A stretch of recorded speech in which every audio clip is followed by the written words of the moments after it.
Giving all praises to Yahweh, Bahashem, Yahushai, Bahashem, Rabakakodash, double honor to the apostles, great millstone who do rule well. Peace, love, and blessings also to you brothers on the highways and byways, giving all diligence, you make a calling and election sure. And also blessings to the very few sisters out there who are listening, learning, and believing. I'm thy fellow labor, Kanakla, coming at you once again with another lesson, Lord's will through the spirit of power, Yahweh Shemi Shai's lessons edifying and exhorting. And there's this article here from RT. It says U.S. debt surpasses 31 trillion. And I'm no expert at this, but from what I hear, the debt is actually way more than, basically as they consider the national debt is actually more than that. But nonetheless, U.S. debt surpasses 31 trillion. It says the national debt has increased by 3.37 trillion since President Joe Biden took office. Okay, so what's happening is you have these economists that predicted, basically all these financial disasters in the past.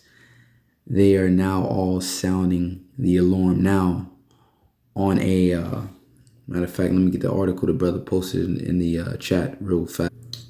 Right here it is, right here. Blacklisted news. It says expected financial crash is finally here.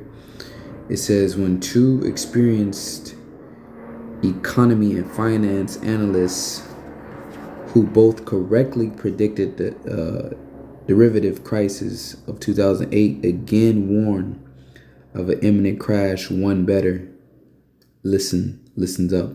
Okay, so the alarm is being sounded off. All right, as the scriptures speak about a trumpet being blown. All right, concerning the imminent danger. All right, which is about to take place. Because with a financial collapse, that's when basically crimes and everything begin to skyrocket. All right, because we begin to enter into a depression. Just saw information the feds are already basically getting ready to lay people off. So basically what is the recession? Where there's no work. All right, the economy is at a point where there's no growth. It's at a standstill. All right, so we're going to get into this article a little bit. It says the U.S. national debt has officially exceeded 31 trillion for the first time in history. The Treasury Department confirmed on Tuesday. Now, we as prophets, being a watchman, because Yahushua said watch as well as pray.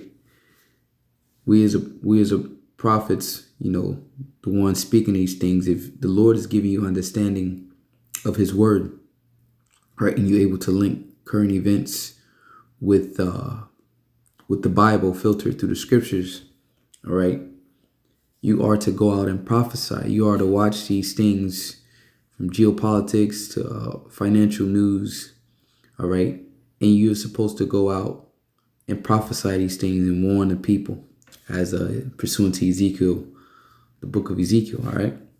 So here it is, these things are happening. So through the Spirit, we're sounding the alarm. We'll come back to Habakkuk 2. But we're sounding the alarm of evil coming. And majority of our people, and majority of the people, but the Lord is only calling for Israel, the elect of Israel. Majority of people, that nobody's talking about this, all right? Nobody is aware of this, but the alarm is being sounded off. This Amos 3:6, it says, shall a trumpet be blown in a city, and the people not be afraid? Shall there be evil in a city, and the Lord have not done it? Once again, the job of a watchman is to basically warn of the danger to come. So you have these economists, as we always go into Ecclesiastes 12. I'll get right to the point on this one. Ecclesiastes 12 and 3. Okay, well, I'll start from the top. It says Ecclesiastes 12 and 1. It says, remember now the Creator in the days of thy youth, while the evil days come not, nor the years draw nigh, when thou shalt say, I have no pleasure in them. All right, because the evil days are coming. It says, while the sun or the light or the moon or the stars be not darkened, nor the clouds return after the rain, In a day when the keepers of the house shall tremble. All right. The economists are the keepers of the house. And what they're doing right now is they're sounding the alarm. Okay. It says, and the strong men shall bow themselves and the grinders cease because they are few. All right, recession, business closing down, so on and so forth. It's because they are few and those that look out of the windows be darkened. So you get the point here. So this is the U.S. government owed a total of 31. All right, so this is the U.S. government owed a total of 31,123,887,781,401.34 as of October 3rd, according to publicly released Treasury figures. So this is the U.S. government. So let's get this real fast. Bring us back to the book of Habakkuk 2. All right. Let's start at 3. It says, for the vision, Habakkuk 2 and 3, it says, for the vision is yet for an appointed time, but at the end it shall speak and not lie. What's the end? The end, it's like the vision is the end. All right. And all the prophecies that come together to basically form the end of this world, the end of this age. All right. The end of this dominion. It says, for the vision is yet for an appointed time, but the end shall speak. All right, because America, basically the horde that rideth upon a beast, this power structure, NATO and the EU. All right, they control the earth. So the end of this dominion, as it spoke about in the book of Daniel's, the 10 toes. All right, we're at the end of that statue, the end of this rule of this age. All right, so this kingdom, once you see the fall and the collapse of this current kingdom, all right, this current power structure, starting with America, that's how you know the kingdom of heaven, all right, the new rulers are about to erect, so to say. It says, and not lie, though it tarry, wait for it, because it will surely come, it will not tarry. So for a long time it's been tarrying. Okay, but now it's here. It says, because his soul which is lifted up is not upright in him, but the just shall live by his faith. Yea, also because he transgresseth by wine, he is a proud man. All right, and that wine is the philosophies of America. Okay, the philosophies starting with their democracy. All right, their culture, their way of life. All right, and that's how they transgress by wine. He's a proud man, neither keepeth at home. Okay, everybody is always aware how America is all over the world starting trouble instead of fixing the problems over here in their own land. Okay, it says, neither keepeth at home, who enlargeth his desire as hell and is as death. And that's what they bring when they go over in the name of democracy, liberation, stabilization. We're coming to stabilize the region. We come to liberate the people from a tyrannical government. That's how they come. But who large desire is hell and is as death. When they leave those regions, especially the Middle East to be a good example, when they leave those regions, all right, basically just war or torn cities, and the people are in the worst condition they were all right before the U.S. military stepped foot there. It says, and cannot be satisfied. And he can't be satisfied. All right, he wants to continue to conquer and take. All right, take people's natural resources. It says, but gathereth unto him all nations and heapeth unto him all people. And that's what America is a conglomerate of many different nations. Okay, it says, shall not all these take up a parable against him, and a taunting proverb against him, and say, woe to him that increaseth that which is not his. Woe is distress, destruction. And that's basically what's happening. These countries have basically had it with America coming over there and just invading, taking what's not theirs. It says, how long? And to him, and this is the point, and to him that ladeth himself with thick clay. Now, as we always bring out, you go into that word clay. It's I bought yet. I bought yet. And as it says, weight of pleasures, heavy depths. Heavy depths. Okay. So 31 trillion, 123 billion, 887 million, $781,401.34 as of October 3rd, Monday. All right. According to public released Treasury figures, at the moment of President Joe Biden's inauguration in January 2021, the debt stood at 2775 trillion. To the Congressional Research Service, it was 21 trillion just 5 years ago. Congress Chip Roy, a Texas Republican, lamented on Twitter after the news broke. The national debt stood at 9.94 trillion when President Donald Trump took office in 2017, but exploded over the past several years as the Federal Reserve printed money to deal with this. Exactly. So it says most of the debt is held by private individuals to the tune of 24 trillion, while debts to foreign governments amount to almost 7 trillion. Much of the world indirectly subsidizes the US dollar as a global reserve currency. Meanwhile, the feature announcement on Treasury website on Tuesday concerned the establishment of a 25-member advisory committee on racial equity, which is supposed to provide advice and recommendations to Secretary Yellen and Deputy Secretary Wally Adeyemo on efforts to advance racial equity in the economy and address acute disparities for communities of color. But this is them. So this is that debt, all right? This is definitely America.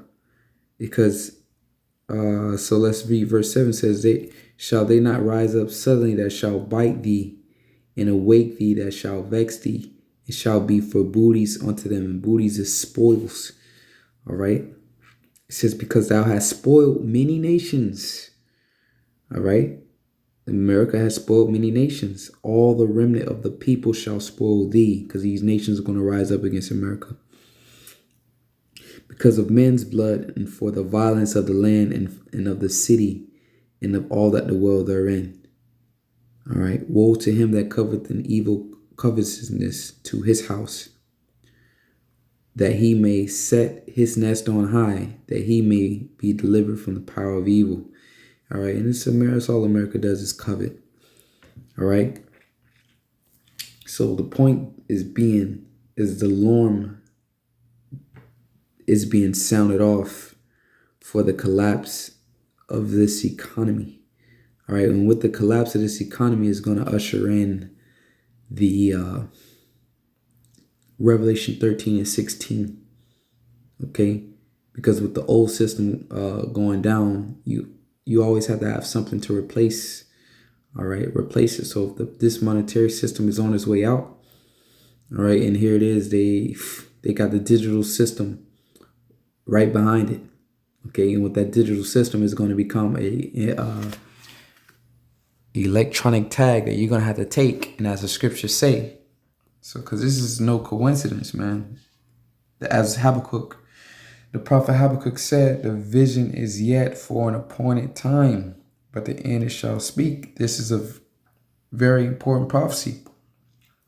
And the more you see this, this system, this monetary, this old system, the paper system get ready to collapse, we're even closer, all right, to this being implemented. It's Revelation 13 and 16, and he calls it all, both small and great, rich and poor, free and bond, to receive a mark in their right hand or in their foreheads. That word mark in the Greek is charagma or chiragma, however you pronounce it. And basically to scratch the skin, all right, to cut the skin, something implanted. So literally they're going to use, what is it called? I think it's called an epidermic needle, all right, to insert this device, all right, under your skin. And with that, it says, verse 17, and that no man might buy or sell. And you can look this up, Sweden. Just look up CHIP payments. All right. And this is already taking place. It's just that it hasn't been made mandatory yet. Okay. But with this old system getting ready to collapse, and I believe, and we, I'm not the only one. We believe that they're not going to allow this system just fall apart on its own. It's going to be an event, as they say, a false flag that they're going to be able to basically blame, all right, this on. And then through that chaos, they're going to come forth with a solution. And this is going to be the solution. The old monetary system is no good. Hey, this is the new form of payment. It says, and that no man might buy or sell, save either the mark or the name or the beast or the number of his name. All right. So the alarm is being sounded. Get ready. I want to hit another precept before I close out here.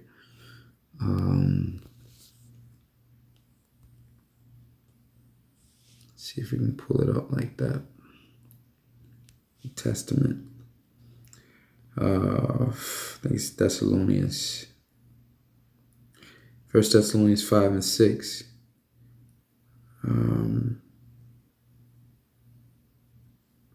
We'll start from the top. It says, but as of the times and the seasons, brethren, ye have no need that I write unto you. For yourselves know perfectly that the day of the Lord so cometh as a thief in the night. For when they shall say peace and safety, as Biden just said, he said the pandemic is over with, right? No need for masks. It says then sudden destruction cometh upon them. So after he said that, we got a financial disaster just waiting to happen. It says travail upon a woman with child, and they shall not escape. Because once a woman gets ready to deliver that baby, that water breaks, and it's no turning back. It says, but ye brethren are not in darkness. We're not in darkness because the Lord has awakened us and given us the necessary wisdom to be able to discern the times, to be able to understand what's going on and what's about to take place. It says that day should overtake you as a thief. Ye are all the children of light and the children of the day. We are not of the night nor of the darkness. And I want to speak on verse 4 real fast, and it's not going to overtake us as a thief because we're paying attention, we're watching, all right? But it's going to take everybody else as a thief. It says, therefore, let us not sleep as do others, but let us watch and be sober. Okay, and that's talking about soberly minded. It's for they that sleep, sleep in the night, and they that be drunken are drunken in the night. And a lot of people are sleeping drunken, all right, in darkness, not aware of what's about to take place. It says, but let us who are of the day be sober, putting on the breastplate of faith and love, and for an helmet, the hope of salvation, because we hope to be delivered in these times. Because it's going to be famines, civil unrest, wars, all right, a lot of destruction and misery. As it says, woe, distress is coming. It says, for the Most High not to point us to wrath, but to obtain salvation by our Lord Yahushua. That's why he woke us up to this, so we can obtain salvation. So we just have to continue to watch. All right, continue to check your spirit. Continue to control your flesh. All right, and stay in this thing and watch and pray and be sober, so we can endure unto the end. Because it's definitely nigh. 2023, as it's been said, is going to be a hell of a year. The year from hell. Because the way the market is looking, all right, it's looking like a crash is coming. All right. Like it happened in 08. The end, December, January, February, March, around about that time. That's when that collapse took place. The 08 crisis, 09 crisis. And these same individuals are sounding the alarm again. All right. So with that, Lord's willingness is edifying. Till next time, giving all praise to Yahweh Shai. Till next time, Shalom.